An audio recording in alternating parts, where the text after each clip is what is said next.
kalian diberi tugas sampai 100 soal. Atau mungkin guru, saya ingin yang berisik di dalam kelas harus diberi sanksi.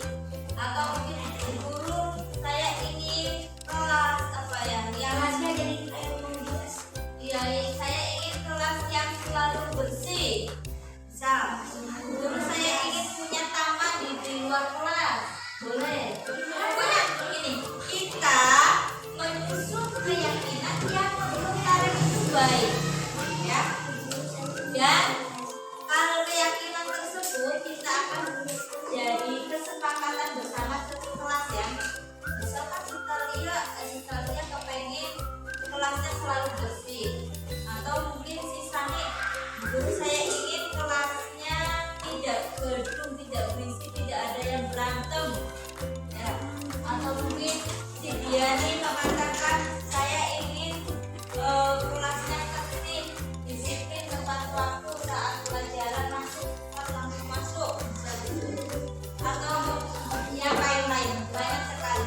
Kalian pikirkan baik-baik keyakinan kalian selama 1 semester ke depan. Kalian mau apa satu semester ke depan? Agar kita jalani bersama-sama demi ketertiban kelas, terus kebersamaan, terus masa depan kalian juga. 1 semester coba kalau misalkan kalian menjalani sesuatu yang tidak diinginkan oleh kalian, marah enggak? Jadi guru pengen kalian itu menjalankan 1 semester ke depan itu dengan hati yang senang, hati yang semangat, gitu ya. Jadi kalau guru masuk, yes, guru masuk, bukan gitu ya. Tapi ada semangat kalian untuk belanja, tidak mengeluh, karena mengeluh adalah doa yang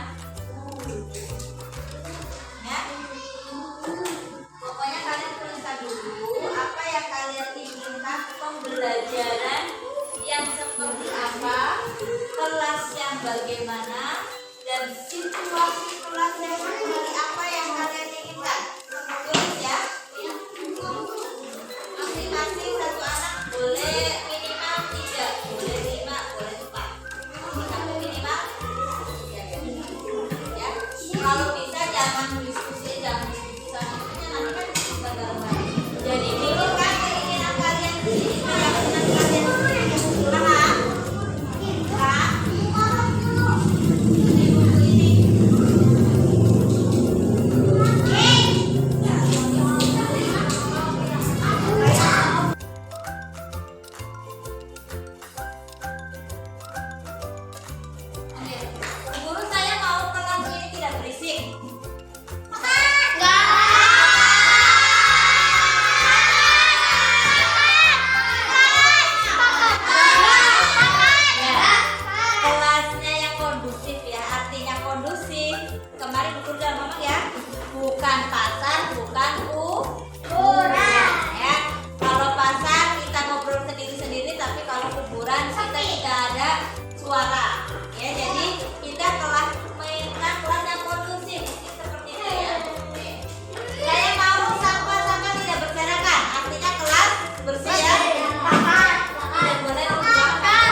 Assalamualaikum warahmatullahi wabarakatuh. Alhamdulillahirabbil alamin. Wassalatu wassalamu ala asyrofil anbiya'i wal mursalin sayyidina Muhammadin wa ala alihi wasallam. Yang terhormat Ibu Kepala Sekolah SD Negeri Bojong 03, yang saya hormati rekan-rekan guru SD Negeri Bojong 03, yang saya hormati Ibu narasumber Ibu Isma Nuriani SPD dari SD Negeri Bojong 03, dan juga Ibu Kepala Sekolah Ibu Rokiatul Saada SPDSD sebagai fasilitator dalam acara diseminasi budaya positif di sekolah. Bapak Ibu peserta diseminasi, puji syukur kepada Allah Subhanahu wa taala senantiasa kita curahkan atas berkat rahmat Allah dan hidayahnya, inayahnya, sehingga kita bisa diberikan kesempatan untuk bisa berkumpul dalam rangka acara diseminasi budaya positif di sekolah di SD Negeri Bojong 03. Salawat serta salam senantiasa tercurahkan ke junjungan kita Habibina wa Nabiina Kanjeng Nabi Muhammad sallallahu alaihi wasallam, senantiasa memberikan syafaat dan pertolongan kepada kita di malam hari. Bapak Ibu yang saya hormati, izinkan saya di sini sebagai moderator. Nama saya Dede SPD dari SD Negeri Bojong 03. Izinkan saya untuk membacakan susunan acara. Yang pertama pembukaan, yang kedua sambutan kepala sekolah, yang ketiga uraian materi dari narasumber, yang keempat sesi tanya jawab, yang kelima kesimpulan, dan yang terakhir adalah penutup. Bapak Ibu yang saya hormati peserta diseminasi budaya positif di sekolah dan di Bojong 03, agar tidak marilah kita mulai acara ini diawali dengan pembukaan, dibuka dengan bacaan basmalah bersama-sama. Bismillahirrahmanirrahim. Dilanjutkan acara yang kedua, yaitu sambutan dari kepala sekolah. Waktu dan tempat disilakan.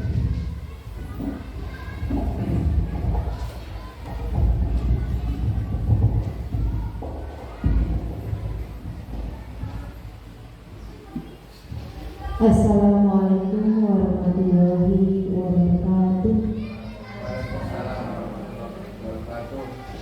Alhamdulillahirabbil alamin.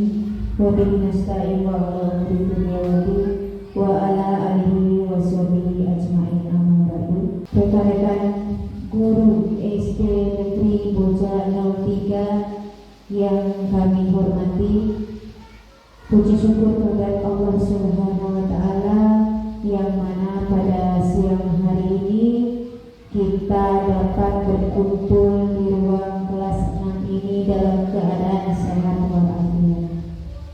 Salawat beserta salam tak lupa mari kita sanjungkan kepada junjungan kita Nabi Agung Muhammad Sallallahu Alaihi Wasallam yang sangat kita nantikan syafaatnya di yaumul qiyamah. Amin ya rabbal alamin. Di sini saya selaku kepala sekolah SD Negeri Bojong 03 akan menyampaikan beberapa hal terkait dengan kegiatan yang hari ini akan kita ikuti, yaitu diseminasi budaya positif yang akan disampaikan oleh Ibu Isma Nuriani SPD. Saya sangat senang sekali hari ini salah satu teman kita akan menyampaikan hal-hal yang pastinya sangat bermanfaat untuk kita semua, yaitu tentang diseminasi budaya positif.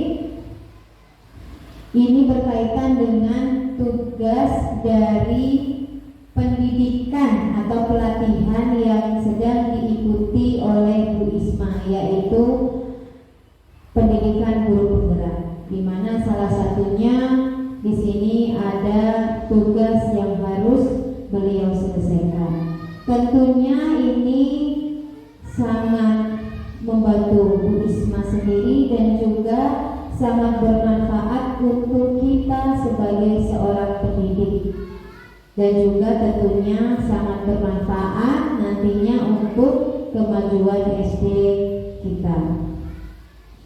Terima kasih untuk teman-teman yang sudah berkenan hadir di ruangan ini. Semoga apa yang nanti akan disampaikan Bu Isma dapat kita pahami, kemudian dapat kita ambil manfaatnya, lalu kita aplikasikan di sekolah kita. Harapan saya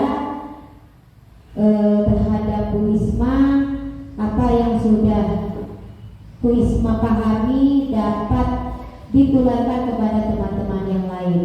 Jadi saya harapkan untuk kedepannya bukan hanya Bu Isma, mungkin guru-guru yang lain pun, ayo kita mengikuti program yang sudah dibuat oleh pemerintah, yang pastinya sangat bermanfaat untuk kemajuan pendidikan di Indonesia.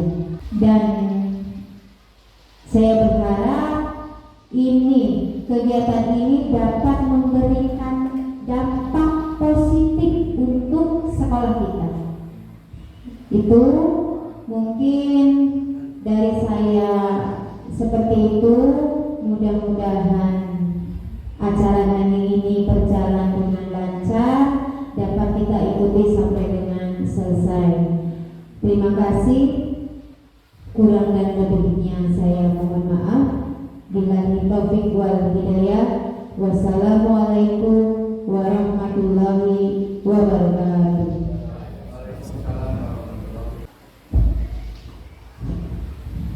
Terima kasih saya ucapkan kepada Ibu Kepala Sekolah yang sudah menyampaikan sambutannya. Dari sambutan beliau, saya mau garis bawahi bahwa apa yang dilakukan oleh Ibu Isma Nuryani SPD merupakan salah satu tugas atau rangkaian tugas yang akan dilaksanakan sebagai guru penggerak. Mudah-mudahan apa yang sudah dipelajari, apa yang sudah dipahami beliau bisa ditularkan kepada teman-teman, kepada kita semua yang ada di sekolah tinggi di Pondok Pesantren. Baiklah Bapak Ibu yang saya hormati, peserta diseminasi budaya positif di SMK Ekonomika, kita masuk ke rangkaian acara yang ketiga, yaitu penyampaian materi mengenai budaya positif di lingkup SD Negeri Pondok 3 maupun secara umum. Kepada narasumber saya persilakan.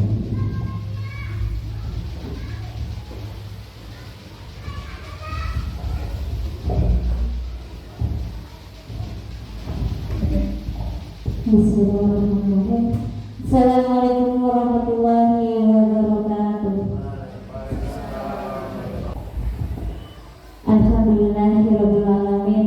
Rabbi zidni ilman warzuqni fahma wa amalan mutaqabbala. Rabbi shrah sadri wa yassir li amri wahlul 'uqdatam min lisani yafqahu qawli. Amma ba'du. Yang saya hormati Ibu Kepala Sekolah, Ibu Rodiatus Sa'adat, yang telah memfasilitasi saya berdiri di sini. Yang saya hormati juga Bapak Moderator, Bapak DDSD, yang memberikan kesempatan kepada saya untuk menyampaikan materi yang akan saya sampaikan, serta Bapak dan Ibu guru dari SD Negeri Pondok 3 yang berkenan hadir dalam acara yang saya gelar, yaitu diseminasi budaya positif di lingkungan sekolah. Pertama-tama, marilah kita panjatkan puji syukur kehadirat Allah Subhanahu wa Ta'ala yang telah melimpahkan rahmat karunia-Nya sehingga kita dapat bertemu di acara diseminasi budaya positif di lingkungan sekolah SD Negeri Pondok 3 Kecamatan Medan. Salawat serta salam senantiasa kita curahkan kepada junjungan kita Nabi Agung Muhammad SAW. Semoga Semoga kelak kita mendapatkan syafaat yaumul qiyamah. Amin Allahumma amin.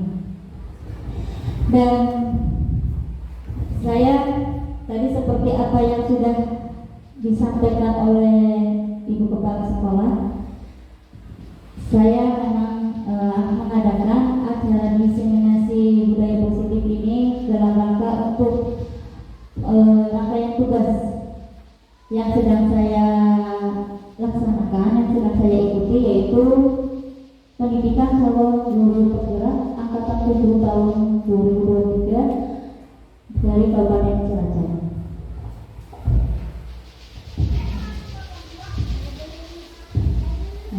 Ini profil saya. Sepertinya Bapak dan Ibu juga sudah paham sekali dan paham benar. Ya, saya kebetulan di guru kelas 4 di SD Negeri Bojong 03 Kecamatan Majenang. Nah, saya di angkatan 7 Kabupaten Cilacap. Untuk materi pembahasan yang akan saya sampaikan di sini yaitu ada perubahan paradigma belajar, disiplin positif, motivasi perilaku manusia, kebutuhan dasar, posisi kontrol restitusi, keyakinan kelas, segitiga restitusi dan pengalaman dan pembelajaran. Lanjut. Ini adalah perubahan paradigma belajar.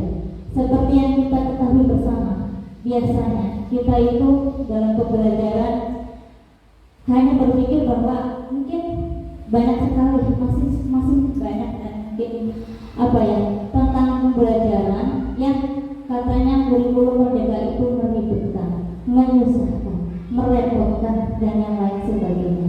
Pada dasarnya segala sesuatu perubahan memang butuh proses. Kalau kita langsung bisa pun tidak bisa. Seperti yang dikatakan oleh Stephen R. Covey itu dalam Principle Centered Leadership, yaitu bila kita ingin membuat kemajuan perlahan, sedikit demi sedikit, ubahlah sikap atau perilaku Anda. Kemudian, namun bila kita ingin memperbaiki cara-cara utama kita, maka kita perlu merubah kerangka acuan kita. Ubahlah bagaimana Anda melihat dunia, bagaimana Anda berpikir tentang manusia. Ubahlah paradigma Anda, skema pemahaman dan penjelasan aspek-aspek tertentu tentang realitas. Artinya, pada saat kita ingin maju, maka pola pikir kita memang harus berubah. Tidak stuck di situ saja. Ingin maju harus berani berubah. Ya, berani menghadapi perubahan. Yang kita pikirkan selama ini, mungkin teman-teman kok disiplin positif itu apa? Budaya positif itu apa? Budaya positif itu budaya yang ingin kita bangun di sekolah dengan nilai-nilai yang positif. Mungkin sebenarnya kita sudah kebetulan kemarin kita sudah melaksanakan beberapa budaya positif seperti kerja bakti, setiap hari Sabtu, isi diri itu juga termasuk budaya positif. Bahkan Rabu Legi itu juga sudah termasuk budaya positif. Dan kita, alhamdulillah, saya bekerja sama maksudnya kepala sekolah kita juga termasuk CGP angkatan 7, jadi kita telah bertahap melakukan perubahan-perubahan tersebut untuk arah yang lebih baik. Nah, yang kita pikirkan selama itu ilusi guru mengontrol murid. Maksudnya kita sering berpikir bahwa kita guru lah yang akan mengendalikan murid, ya kan? Mungkin Bapak Ibu pernah merasakan seperti itu. Akhir murid apa jadi guru? Nah, kata seperti itu ya. Nah, yang kedua, ilusi bahwa semua perbuatan positif itu efektif dan bermanfaat. Mungkin contohnya, misalkan, ayo siapa yang bisa maju nanti dapat permen, siapa yang dapat 100 nanti bu guru kasih uang. Tidak selamanya pemberian itu berdampak bermanfaat atau efektif.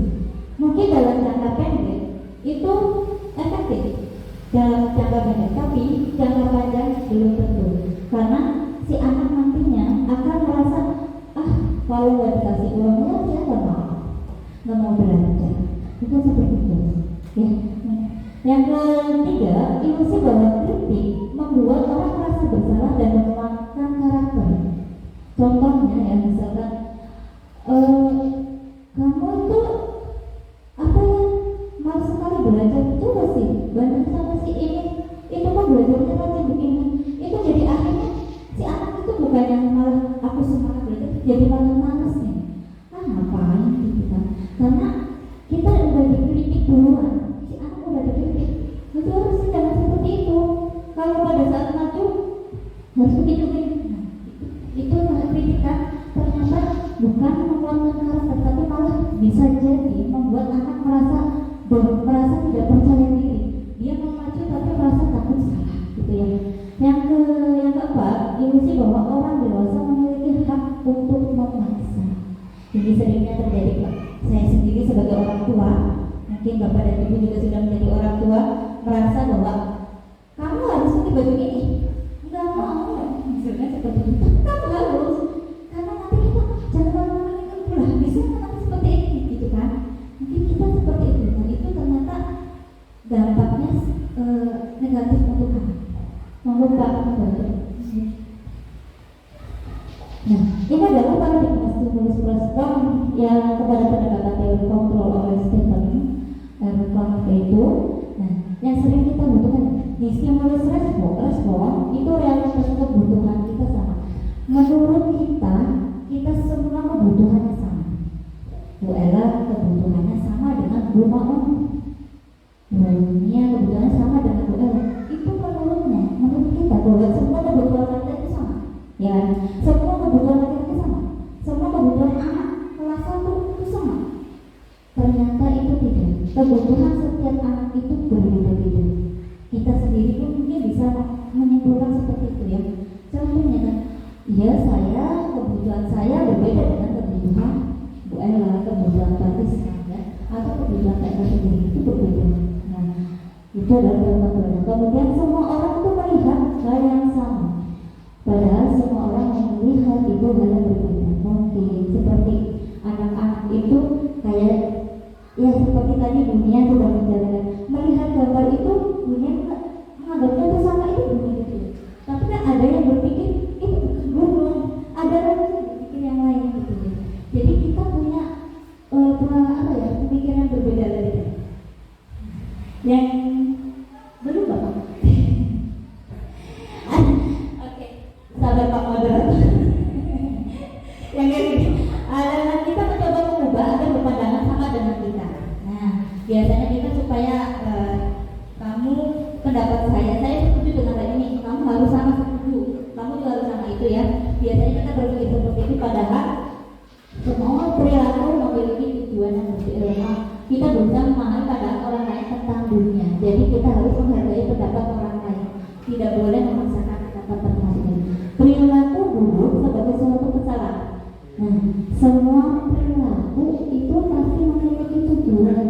Jadi walaupun dia berbuat salah, misalkan kita mempunyai anak mencuri atau anak malas belajar, mungkin itu kita perlu selidiki dulu. Kenapa dia mencuri? Ya kan? Karena mungkin saya mencuri karena nggak punya uang saku, itu kan. Nah, kita jangan menganggap semua ya memang benar itu salah, tapi bukan sebuah kesalahan yang harus dihukum dengan keputusan yang adil gitu ya. Kita sama anaknya harus mendidiknya gitu, maksudnya memberikan pengarahan. Nah, orang lain bisa mengontrol saya, padahal hanya kita sendiri yang mampu mengontrol kita.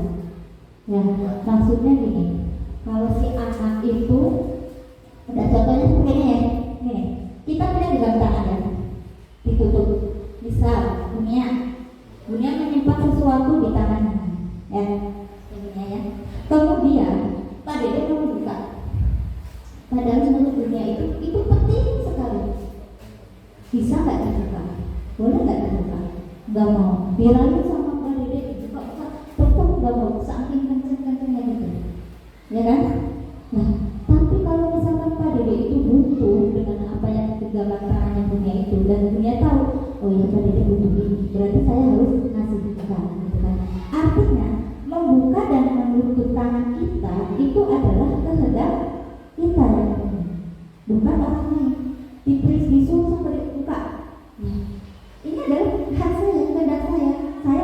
bagaimana gitu kan. Jadi apa kita memilih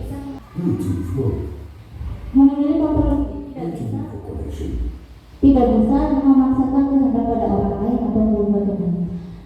Terus pemaksaan ada pada saat rujukan negara. Kita biasanya kalau anak udah mau sampai bujuk-bujuk supaya itu akhirnya terjadi pemaksaan, bukan yang menambah baik tapi malah menambah buruk. Terus kolaborasi dan proses menciptakan pilihan baru. Model berpikir menang atau kalah. Padahal semua anak itu baik, semua anak itu hebat. Jadi tidak ada berpikir yang dapat nilai sedikit itu kalah, yang dapat nilai tinggi itu menang. Kita sama-sama menang menyelesaikan masalah. Pak Moderator, kata disiplin tadi sudah saya singgung sedikit bahwa disiplin itu sering dihubungkan dengan hukuman. Padahal itu sungguh berbeda, bukan hukuman. Menurut Hegel, di mana ada kemerdekaan, di situ harus ada disiplin yang kuat. Sesungguhnya disiplin itu bersifat self-disiplin, yaitu kita sendiri yang mewajibkan kita dengan sekeras-kerasnya. Tetapi itu sama saja, sebab jika kita tidak cakap melakukan self-disiplin, wajiblah penguasa lain mendisiplinkan kita. Dan peraturan demikian itulah harus ada dalam suasana yang merdeka. Artinya meskipun kita punya hak berdisiplin diri, tapi kalau kita orang yang keras tidak bisa melakukan perubahan atau tidak bisa melakukan perubahan yang baik, maka perlu adanya penguasa lain yang untuk mendisiplinkan kita. Yang sering kita dengar mungkin adanya peraturan. Itu tujuannya untuk mendisiplinkan kita. Kalau tidak ada peraturan, kita akan berlaku merdeka. Untuk kita yang lainnya.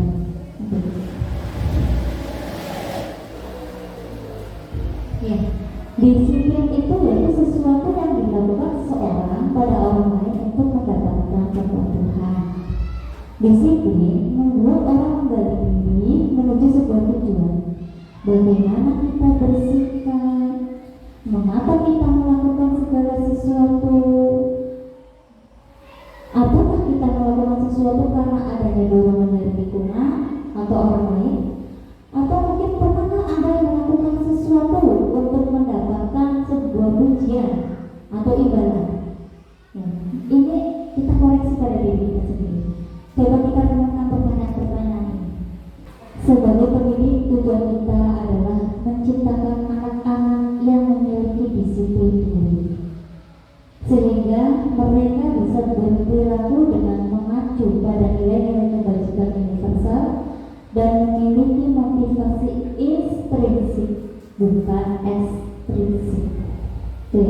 Jadi kita sebagai pendidik memiliki tujuan yang sering kita ingin anak jujur, ingin anak tertib, ingin anak bertanggung jawab, ingin anak semangat, pengen anak rajin dan yang lainnya, yang akhirnya berfokus pada profil pelajar Pancasila. Semuanya itu bermuara langsung menuju ke profil pelajar Pancasila. Dalam kurikulum merdeka kita sudah mengenal yang namanya profil pelajar Pancasila yang terdiri dari 6 dimensi, dan setiap dimensi memiliki subdimensi, yang kemudian dari subdimensi itu memiliki elemen-elemen sendiri. Jadi bercabang-cabang beranak pinak. Ya. Nah, dari profil pelajar Pancasila yang pertama, beriman, bertakwa kepada Tuhan yang Maha Esa dan berakhlak mulia. Mandiri, bernalar kritis, berkebinekaan global, bergotong royong dan kreatif. Ini adalah karakter nilai kebajikan yang kita bentuk, yang akan kita bentuk kepada peserta kita. Yang setidaknya kita nanti anak-anak kita itu seperti ini. Gitu. Oke, lanjut. Nah, sebelum dilanjutkan mungkin Bapak Ibu bisa menjawab pertanyaan ini ya. Silakan Bapak Ibu mau menjawab pertanyaannya, seru-seru juga nggak apa-apa. Ya Pak Eka, apakah Anda hadir karena tidak ingin ditegur oleh pihak panitia atau pengawas Anda dan mendapatkan surat peraturan. Anda hadir di sini karena tidak ingin ditegur? Bukan seperti itu. Oke. Iya. Gimana ya?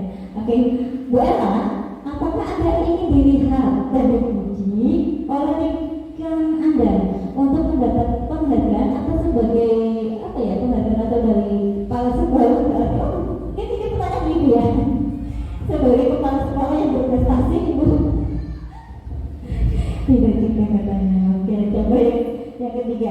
Apakah Anda ingin menjadi pelajar sepanjang hayat, menjadi orang yang berusaha dan bertanggung jawab, serta menghargai diri sebagai teladan bagi murid-murid, guru Anda, serta lingkungan Anda karena Anda percaya tindakan Anda sebagai pemimpin pembelajaran akan jadi panutan oleh lingkungan Anda? Ya?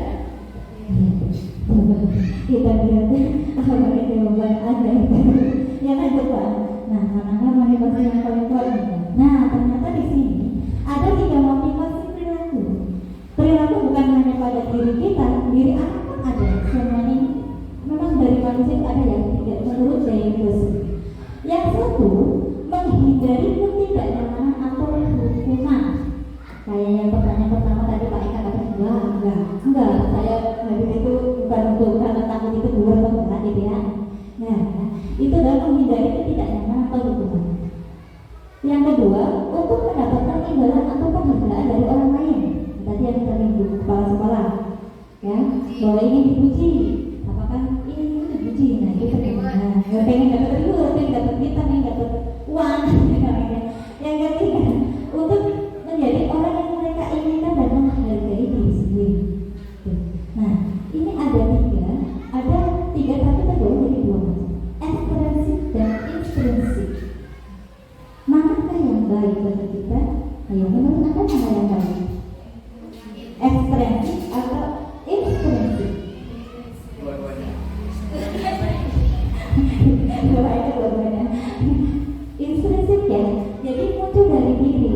Nah, itulah yang kita harapkan dari nilai-nilai budaya positif ini. Jadi supaya anak-anak itu muncul dalam diri mereka untuk berperilaku sesuai dengan nilai-nilai kebijakan yang tadi. Kebijakan tentang profil pelajar Pancasila. Jadi itu muncul dari diri, bukan karena imbalan, bukan karena hukuman, atau bukan karena guru, atau bukan karena teman, tapi memang dari diri. Kita ingin menghargai diri kita, menghargai diri sendiri. Kalau misalkan berangkatnya kasih, jadi kan aku mandinya lebih pagi, sarapan jadi sarapan pagi, jadi aku lebih sehat, lebih segar, menghirup udara segar. Itu kan intrinsik ya. Jadi kita punya semangat dalam diri kita. Lanjut Pak, tuh Pak Eka, Pak Eka. Nah, ada bahwa yang pertama itu menghindari ketidaknyamanan, yang kedua itu mendapatkan imbalan, dan yang ketiga adalah menghargai nilai-nilai keberpihakan pada diri sendiri. Dan kita berharap budaya positif ini adalah bertujuan dari pilihan motivasi yang ketiga. Ya, motivasi yang ketiga. Terus terang saja, untuk motivasi pertama adalah motivasi paling rendah. Paling rendah dari bagaimana yang karena aku takut diomelin sama kepala sekolah atau kasih dari itu adalah yang paling rendah Bapak Ibu ya. Kalau mau berangkat cepat biar dapat ujian lain nanti jadi dapat tambahan penghasilan begitu ya.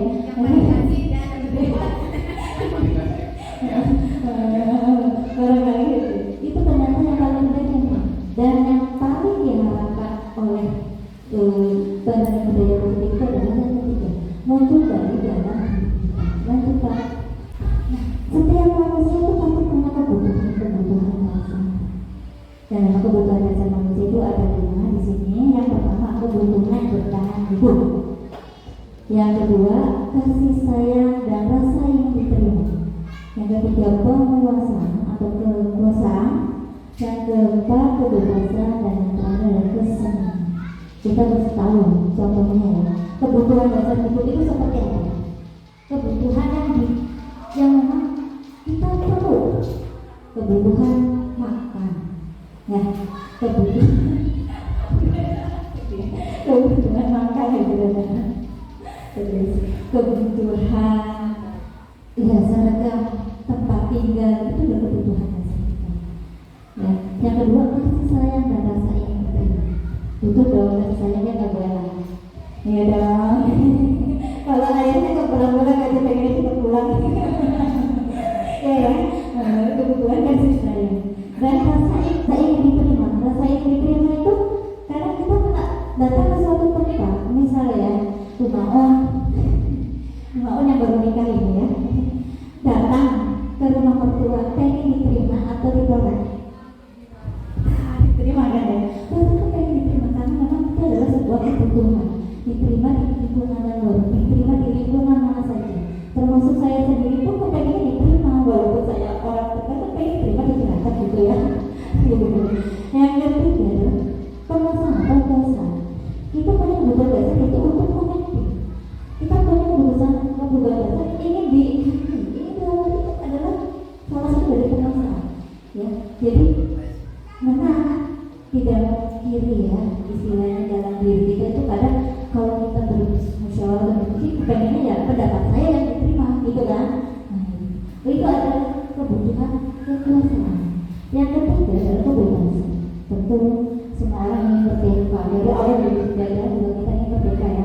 Kebebasan kita sudah melakukan sesuatu, pengennya ya berbuat sesuka hati. Tapi kalau kita sesuka hati dan sesuka-sukanya tanpa adanya disiplin atau peraturan yang dikenakan itu nanti akan menjadi abu-abu. Dan yang terakhir kesenangan. Pengenlah kita senang-senang sesekali daripada kita sibuk di pekerjaan ini. Besok minggu ya, besok minggu, Senin libur, ayo lebaran ini pada senang-senang. Itu adalah kebutuhan dasar. Nah, dari gambar ini kan kita belum ya. Nah, gambar di sini itu kasus dari murid saya, mungkin kenal ya, namanya Anggi. Di samping itu Anggi setiap kali diminta membaca sebelum pelajaran, dia itu terlihat lesu, membacanya itu sampai seperti itu, kurang bersemangat. Nah, menurut Bapak Ibu, kenapa Anggi bersikap seperti itu? Berdasarkan kebutuhan dasar, gimana? Menurut Bapak dan Ibu, kasih sayang, saya mungkin di rumah dia pas berangkat sekolah cuma diusir. Karena berangkat sekolah kan padahal dia pengennya kan diangkut kayak diangker atau gimana. Jadinya kan males banget. Iya. Rasa ingin diterima kata guru kepala sekolah benar ya. Rasa ingin diterima kepengennya ya bisa di sekolah itu mungkin pas baru datang temennya itu jangan kesini Aki, jangan sana. Nah, atau mungkin soal apa ya, kebebasan bisa nggak? Masuk nggak? Kebebasan masuk ya? Kalau Bu Ella, benar sekali ya. Karena dipaksa suruh baca sebelum pelajaran, padahal tadi saya lagi main apa dia gitu main kelereng, dipaksa suruh baca padahal aku nggak suka. Mungkin ya? Atau kesenangan masuk nggak? Masuk kesenangan ya, masuk bilang mungkin saya nggak suka baca. Ya enggak, saya tuh sukanya nulis, saya tuh sukanya menggambar, mungkin seperti itu. Nah, tapi kita tahu dari mana si Anggi itu kebutuhan dasarnya, apakah dia ingin diterima, ingin kasih sayang, atau kebebasan, kesenangan, itu tahu dari mana? Nah, itu kita perlu proses ini kita dengan komunikasi. Ya, nanti kita akan tahu bagaimana caranya mengetahui. Dan selanjutnya ada restitusi dan posisi kontrol. Restitusi itu sendiri adalah proses menciptakan kondisi bagi murid untuk memperbaiki kesalahan mereka, sehingga mereka bisa kembali pada kelompok mereka dan dengan karakter yang lebih kuat. Kita ada 5 posisi kontrol. Sebagai guru pernah ya merasa, ada yang pernah merasa menjadi penghukum. Artinya setiap anak melakukan kesalahan langsung push up, lari lapangan, suruh berdiri di depan kelas. Itu namanya posisi penghukum. Ada yang kedua, membuat merasa bersalah. Posisi kontrol kita dulu, mungkin kita nanti cek ya gimana posisi kita. Membuat merasa bersalah. Misal, ya Allah bersalah,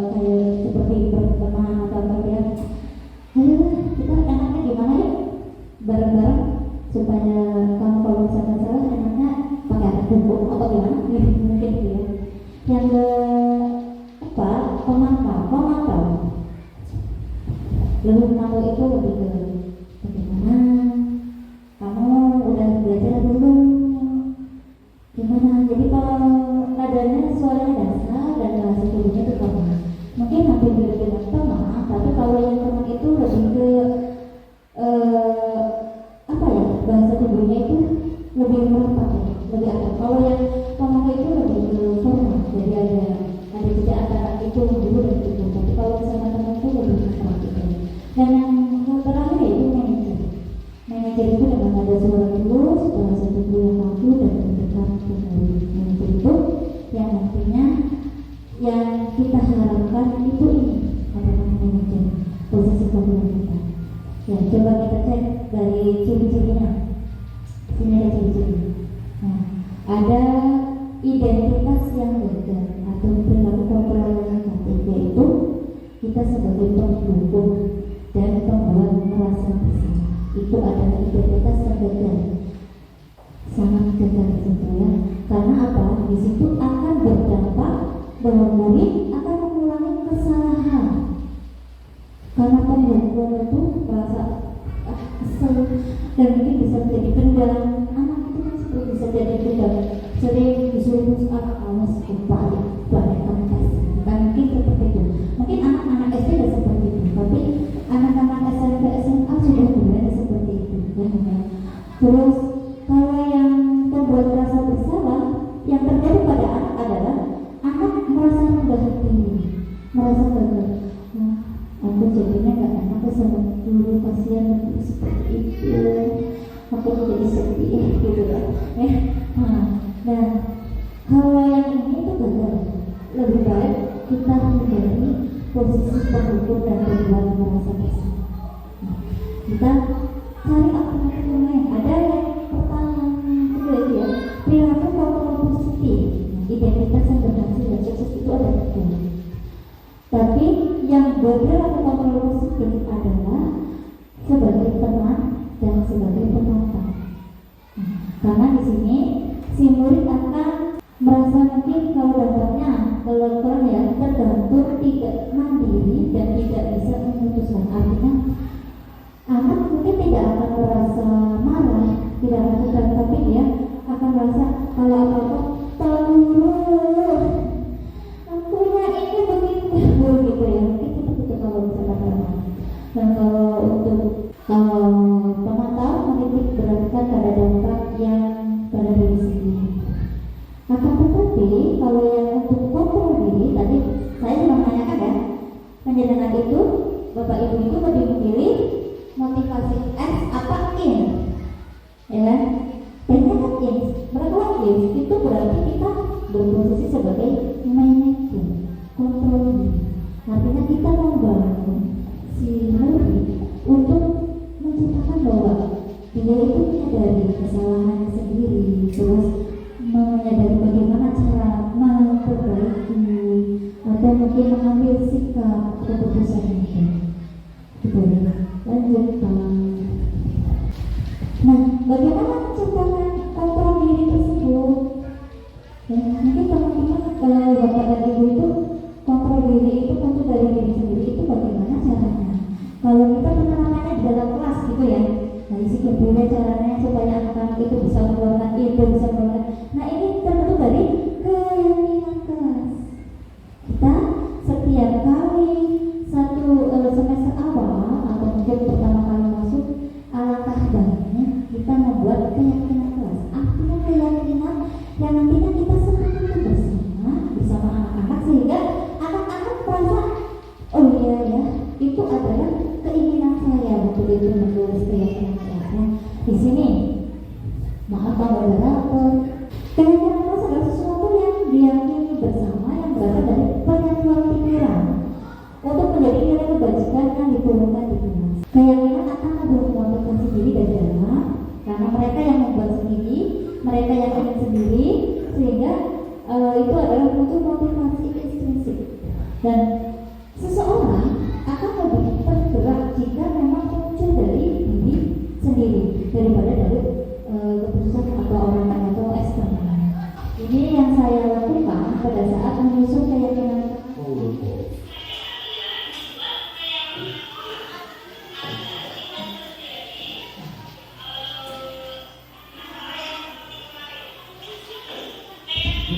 Ada, kita nggak ada. Tahapan keyakinan kelas yang pertama, guru kan ceritakan dulu keyakinan kelas. Keyakinan kelas itu apa dan bagaimana prosesnya. Gitu ya. Jadi kita jelaskan ke anak. Kita jelaskan ke anak kepengen apa. Keyakinan kelas tadi yang maksudnya mungkin dari kelas 1 sampai kelas 3 belum mengerti ya, belum paham itu ya. Kita cara tadi memancing, memberikan istilahnya romantik gitu ya, supaya anak itu keinginannya apa ya, aku pengen apa gitu ya.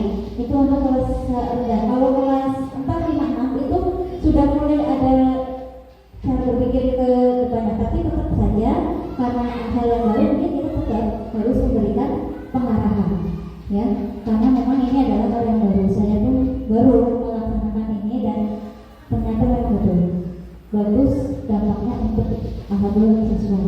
Dan yang kedua, setelah kita menjelaskan ya, siswa itu disuruh menulis keyakinan kelas yang mereka inginkan, kemudian diadakan pada papan tulis. Kenapa ikut dalam papan tulis? Maksudnya supaya teman-teman yang lain pun tahu apa yang kita inginkan masing-masing, dan diterapkan ke anak ya, maksudnya disampaikan ke anak bahwa kita membuat keyakinan kelas jangan sampai atau jangan temennya ini begini ikut-ikutan gitu ya, tapi sesuai dengan keinginan sendiri. Melanjutkan.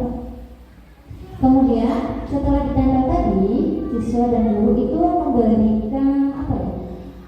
Memilah keyakinan kelas mana yang penting yang akan dicapai. Ini contohnya. Ini kesepakatan ya. Kalau sepakat kita tambah.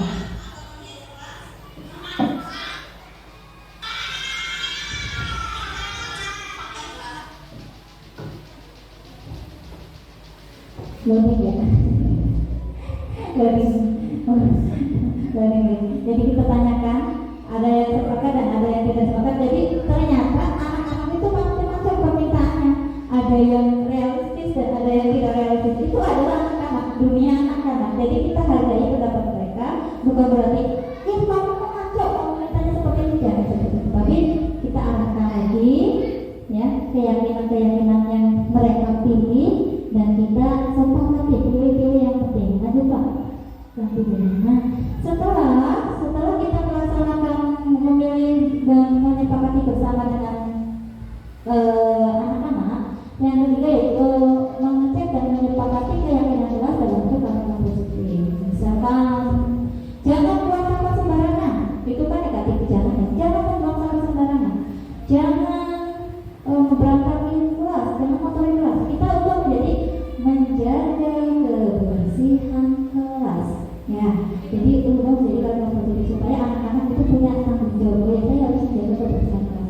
Salah satunya tadi tidak boleh buang sampah, dan tapi tidak ditulis dengan kalimat yang negatif, kita buat yang menjadi kalimat yang negatif. Setelah ditulis, setelah tadi udah ada kesepakatan, anak-anak diminta menuliskan, dan kita bisa meminta sekretarisnya atau mungkin pengurus kelas untuk menuliskan keyakinan kelasnya, kemudian ditempel di tembok kelas gitu. Karena kenapa anak-anak yang menulis, supaya mereka itu juga menyadari bahwa aku itu penting. Maksudnya ya, ini loh tulisan saya, ini loh kesepakatan atau keyakinan kelas kita bentuk. Makanya itu tulisannya memang cantik sekali, rapi sekali, tulisan anak-anak. Ya lanjut. Nah, segitiga restitusi. Nah, segitiga restitusi ini dibentuk untuk tadi memunculkan disiplin positif kita ya. Ada 3 tahapan. Yang pertama, menstabilkan identitas. Yang kedua, validasi tindakan yang salah. Dan yang ketiga, menanyakan keyakinan. Setiap anak tadi yang di depan itu bahwa setiap perilaku buruk bukan berarti yang jahat gitu ya, berkata-kata, tapi setiap perilaku itu pasti memiliki tujuan, dan disinilah kita akan tahu bagaimana tujuannya, yaitu lakukan itu apa. Jadi tidak serta-merta guru sih nyuri uangnya teman langsung kamu nyuri dihukum kali, nah, tapi kita cari tahu dulu dengan segitiga restitusi ini. Yaitu yang pertama, kita menstabilkan identitas. Mungkin dengan cara bertanya, setiap orang itu mempunyai pasti pernah memiliki kesalahan. Nah, kamu itu kenapa seperti itu? Kamu tak ngerti, gitu ya. Jangan langsung diberi sanksi. Kamu nyuri itu berbuat dosa, langsung dihukum, gitu ya. Yang kedua, memvalidasi tindakan yang salah. Mungkin kamu punya alasan katanya mengapa kamu mencuri sebenarnya. Yang ketiga, itu kamu ingat gak keyakinan kelas kita apa? Betul-betul ya, dipertanyakan seperti ini. Dan ini tahapan restitusi segitiga restitusi ini itu ada pada kontrol manager. Di sini dalam kita sebagai mau ingin menciptakan sebagai kontrol manager ya, kita membuat kontrol diri dengan cara segitiga restitusi. Menstabilkan identitas, kita harus meyakinkan si anak dan cara menggunakan ini adalah kalimat-kalimat yang mungkin bisa bapak dan ibu sampaikan ke anak tanpa harus langsung menghakimi anak gitu ya. Berbuat salah itu tidak apa-apa, bu guru pernah berbuat salah, tapi kamu kenapa ya, jadi supaya anak itu saya merasa sangat bersalah dan berguru yang paling benar itu. Tidak ada manusia yang sempurna. Mungkin bisa diucapkan pertama kali saat anak kita ingin menggali jawaban anak dari seperti ini. Saya juga pernah melakukan masalah seperti itu. Kita bisa menyelesaikan ini. Mari kita selesaikan bersama masalah ini ya. Kenapa? Gitu ya. Terus bapak ibu tidak tertarik mencari siapa yang salah. Ya. Yang ketiga, kamu berhak merasa seperti itu. Karena setiap siswa memiliki kasus yang berbeda-beda, maka kita pun pertanyaannya itu berbeda-beda. Dari pertanyaannya mungkin bisa diambil kalimat-kalimat positif ini yang nantinya untuk ditanyakan ke anak-anak gitu ya. Lanjut Pak. Semangat ya Bapak Ibu. Aduh ini. Saya lihat jam terus, tapi ternyata jamnya jam 6 gitu ya. Jadi saya rasa ini masih pagi sekali. Oke lanjut, validasi tindakan. Yang kedua adalah tadi dari segi garis yang berikutnya adalah validasi tindakan. Kalimat-kalimat di bawah ini kita benar asing dan guru. Namun bila dikatakan dengan nada tanpa menghakimi atau memvalidasi kebutuhan mereka. Ya padahal kan kamu kan bisa melakukan hal yang guru dari ini ya. Misal anak mencuri tapi padahal kamu bisa ya maling ada rapat gitu ya. Nanti seperti itu validasi. Nah terus kamu pasti punya alasan mengapa hal itu terjadi. Ini adalah validasi, kalimat-kalimat untuk validasi. Yang lanjut Bapak. Yang terakhir adalah menanyakan keyakinan. Dengan menanyakan keyakinan, si anak itu akan menyadari bahwa oleh itu yang salah. Tapi kalau misalkan si anak itu tidak tahu keyakinannya, kita bisa mengingatkan keyakinan yang telah dibuat berdasarkan keyakinan kelas yang tadi ya. Jadi kita ada hubungan yang membuat keyakinan kelas dengan tindakan-tindakan yang diperbuat oleh anak. Bisa apakah yang kita percaya salah seperti ini? Apa yang kita sepakati kemarin? Ya, lanjut Pak. Mungkin videonya itu cuma diputar ya. Salah satu pelaksanaan segitiga restitusi. Jadi Bapak dan Ibu saat menemui anak bermasalah, kita duduk bersama dengan anak, kita komunikasi dengan menjalankan segitiga tadi, 3 tahap tadi, ya, melalui 3 tahap tadi. Kita buat seperti ini. Jadi anak itu biar mengeluarkan mengeluarkan pendapatnya dan membangkang menyadari bahwa dirinya adalah anak bersalah. Itu ya. Dan selanjutnya ternyata setelah saya melaksanakan aksi nyata, melaksanakan kegiatan di calon guru penggerak ini tentang membuat keyakinan kelas dan melaksanakan segitiga restitusi, yang saya pelajari adalah dalam implementasikan budaya positif harus diawali dari guru sebetulnya. Iya, jauh dari guru, namanya guru di guru lagi, terus yang guru, yang kedua guru mengubah pola pikirnya terkait teori kontrol. Kita jangan selalu jadi pemukul, merasa bersalah atau mungkin teman atau pemantau, tapi kita usahakan sebagai manajer. Akan tapi kalau misalkan si anak jadi kita sudah menjadi posisi manajer, si anak belum bisa menanggapi segitiga restitusi itu, mungkin kelas 1, 2, 3 berurusan itu bisa dengan menurunkan derajatnya satu, bisa menjadi posisi pemantau atau teman. Yang ketiga, komunikasi dan kolaborasi dengan semua pihak agar pelaksanaan budaya positif dapat berjalan baik. Alhamdulillah, saya mendapat kepala sekolah yang kebetulan ikut PKP dan saya juga mendapat dukungan beliau, dan saya juga berharap teman-teman juga bukan hanya istilahnya ya udah cukup dua aja yang dari PKP, nanti juga semuanya sekolah itu akan lebih maju lagi, lebih bagus lagi kalau teman-teman juga semuanya mendapatkan kesempatan untuk mengikuti CGP ini, karena sangat-sangat bermanfaat sekali dan kita bisa berkolaborasi untuk kemajuan SD Negeri Bojatigian. Yang terakhir, disiplin berangkat dari diri sendiri.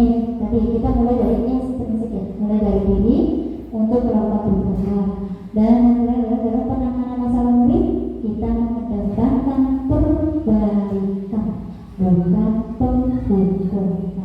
Itulah pentingnya posisi manajer yang bertujuan untuk memperbaiki, bukan menghukum. Gitu ya. Sepertinya nanti Pak. Alhamdulillah. Terima kasih atas kesempatan dari Ibu yang memberikan waktu kepada saya untuk mengimbas atau destinasi kegiatan ini, kegiatan aksi nyata yang saya lakukan, dan saya berharap Bapak dan Ibu guru SD Negeri Bojatigian semuanya bisa mengikuti pendidikan calon guru penggerak yang sangat bermanfaat sekali bagi saya, yang merasakan sendiri itu sangat bermanfaat untuk diterapkan kepada siswa, sekolah, dan lingkungan kita. Bukan hanya di rumah, di sekolah, di rumah pun kita bisa melaksanakan tersebut. Sebelumnya saya minta maaf karena telah mengganggu waktu Bapak dan Ibu, waktu mungkin istirahat atau mau pulang ya, gitu Bapak Ibu. Dan saya mengucapkan banyak terima kasih kepada Bapak dan Ibu dan pengurus ibu kepala sekolah yang telah memberikan waktu memfasilitasi saya untuk menyampaikan pembebasan aksi nyata saya. Akhirnya kalam, bila berkenan saya, wassalamualaikum warahmatullahi wabarakatuh.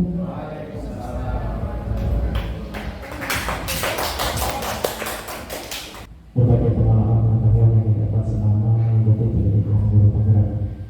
Beberapa hal yang saya garis bawahi di sini bahwa budaya positif yang bisa dilakukan tentunya bisa mengubah pola hidup kita, pola perubahan ke dalam kehidupan kita di lingkungan pribadi maupun di lingkungan sekolah. Ada beberapa hal yang sudah dilaksanakan di sekolah kita, di antaranya budaya positif Rabu Yuki, literasi dan diksi, spiritus setiap hari Sabtu. Nah, itu adalah beberapa contoh yang mungkin sudah dilaksanakan dan kedepannya nanti kita bisa tingkatkan dengan kegiatan yang lebih kreatif lagi. Nah, untuk sesi berikutnya yaitu sesi tanya jawab. Mohon kepada para peserta diseminasi untuk bisa bertanya kepada narasumber terkait dengan tema kita pada saat ini, yaitu budaya positif di lingkungan sekolah. Silakan. Ya, assalamualaikum warahmatullahi wabarakatuh. Perkenalkan, nama saya Kurniasi. Di sini saya mau bertanya tentang yang pertama tentang membuat keyakinan kelas. Nah, tadi kan yang bisa sampaikan itu terkait membuat keyakinan kelas untuk kelas tinggi gitu. Nah, yang saya tanyakan itu bagaimana caranya membuat keyakinan kelas untuk kelas rendah. Sedangkan untuk kelas rendah itu kan kosakata kalimatnya kan belum banyak seperti kelas tinggi dan bahkan belum ada yang belum bisa menulis gitu. Bagaimana caranya untuk bisa mengeluarkan keinginan mereka? Itu yang pertama. Yang kedua itu bagaimana caranya membuat adanya motivasi intrinsik pada diri anak kelas. Penerapannya seperti apa? Terima kasih. Wassalamualaikum warahmatullahi wabarakatuh.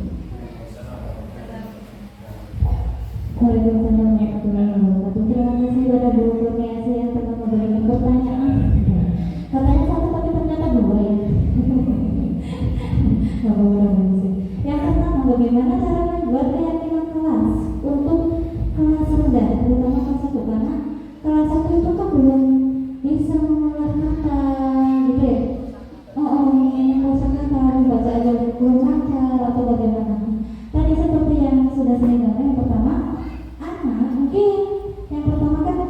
guru menjelaskan atau yang itu Pak, guru menjelaskan tentang keyakinan kelas dulu. Dan dalam keyakinan kelas itu kita sebagai gurunya bisa menggunakan karena kita membuat keyakinan kelas gimana ya, kalau misalkan kalian itu senang nggak kelasnya kotor, mungkin ditanya dengan pertanyaan gitu ya, senang nggak kan kelasnya kotor, enggak guru gitu. Oh ya berarti kita kelasnya pengen bersih ya gitu, mungkin seperti itu. Nah kita kan punya gambaran arah kemana, karena anak-anak kan belum tahu, tapi kita bisa mengarahkan. Karena seperti tadi bahwa kalau kedisiplinan atau motivasi itu kan harus muncul dari diri sendiri. Tapi jika memang kedisiplinan itu belum bisa muncul, maka penguasa bisa membuat namanya peraturan. Nah, jadi mungkin gurunya kan tadi karena supaya anak tahu ini adalah apa ya, anak-anak bisa belajar bersih. Jadi gurunya dengan maksud seperti itu, oke berarti kita setuju ya, setuju nggak kalau kita membuat menjaga kebersihan kelas, nggak boleh ada sampah di sini, begini dijelaskan.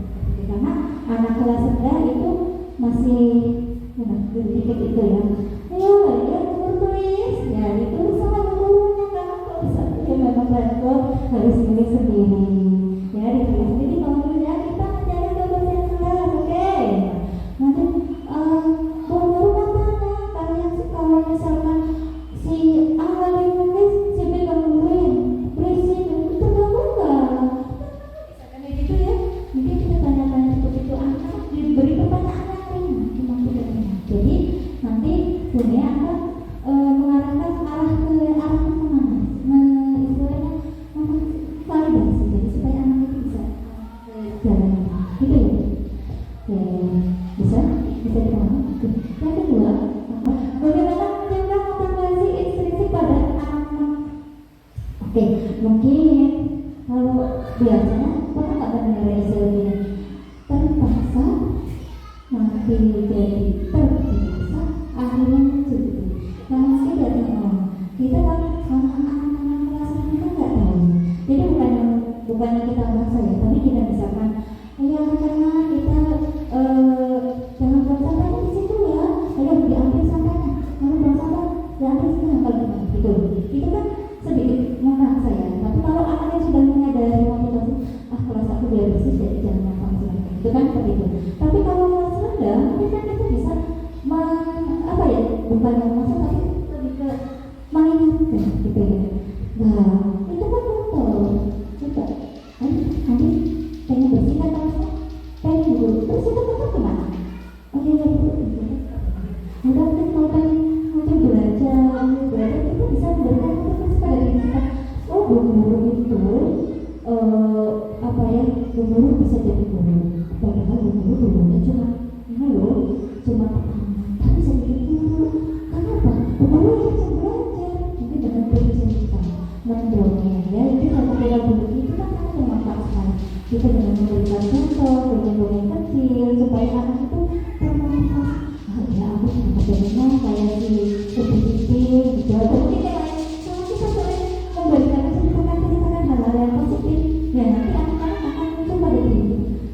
Aku mau seperti itu. Mungkin seperti itu teman-teman. Bisa gimana nih? Yang lain untuk kita dulu. Terima kasih semuanya. Terima kasih seperti yang sudah kita jelaskan dengan pertanyaan yang disampaikan. Dan untuk kesimpulan untuk pertanyaan tadi untuk nomor 1, bahwa ketika akan dibuat keyakinan terutama di kelas rendah, maka anak minimal diberikan pertanyaan tematik dengan arahan yang jelas dari guru pendampingnya atau dari wali kelasnya, sehingga terbentuk peraturan kelas yang bisa disepakati bersama. Kemudian yang kedua, pertanyaan mengenai bagaimana cara memotivasi secara intrinsik terhadap siswa yang ada di kelas rendah. Tadi disampaikan dengan ada kalimat kata terpaksa menjadi terbiasa. Mungkin nanti perlu digarisbawahi bahwa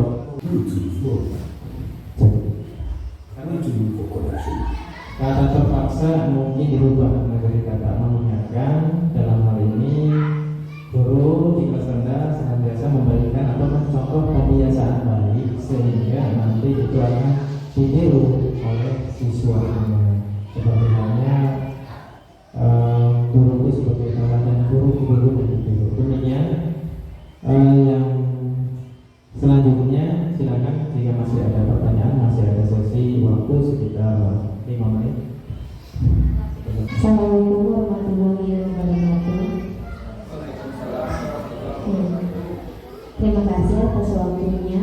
di sini saya bukannya bertanya, ya. Jadi sedikit menanggapi. Saya sangat tertarik dengan apa yang sudah disampaikan Bu Isma, begitu luar biasa materinya. Ini bagi saya itu tidak hanya bermanfaat untuk murid ya, termasuk ini menjadi sebagai sentilan bagi diri saya pribadi, bahwa itu tadi disampaikan ada kontrol diri. Nah, kontrol diri itu bahwa segala sesuatu itu tidak bisa dipaksa oleh orang lain. Sebesar apapun paksaan atau aturan yang berlaku, itu kembali lagi pada diri kita sendiri. Jadi mungkin untuk selanjutnya apa yang sudah dilaksanakan oleh Bu Isma tidak berhenti di sini. Jadi supaya tetap dilanjutkan dan dipertahankan yang sudah ada, mudah-mudahan yang sudah dilaksanakan di kelasnya Bu Isma juga bisa dilaksanakan di kelas-kelas yang lain. Itu yang utamanya mungkin kita sebagai seorang pendidik bisa memberikan keteladanan, karena murid-murid mungkin akan mencontoh apa yang kita contohkan. Mudah-mudahan kita semua bisa melaksanakan budaya positif ini dengan itu adanya motivasi intrinsik, berarti berasal dari diri sendiri, bukan dari pihak lain ataupun aturan-aturan yang ada. Itu saja tanggapan dari saya. Terima kasih. Semoga sukses selalu dalam melaksanakan pelatihannya atau pendidikannya. Wassalamualaikum warahmatullahi wabarakatuh. Terima kasih Ibu Kepala Sekolah ataupun sebagai fasilitator yang sudah memberikan tanggapannya. Monggo Bapak Ibu yang mau bertanya sebelum kita masuk ke acara berikutnya, yaitu session break dan kesimpulan dan lain-lain. Baik, kalau sudah cukup, acara selanjutnya yaitu kesimpulan. Dan dari sini menarik kesimpulan bahwa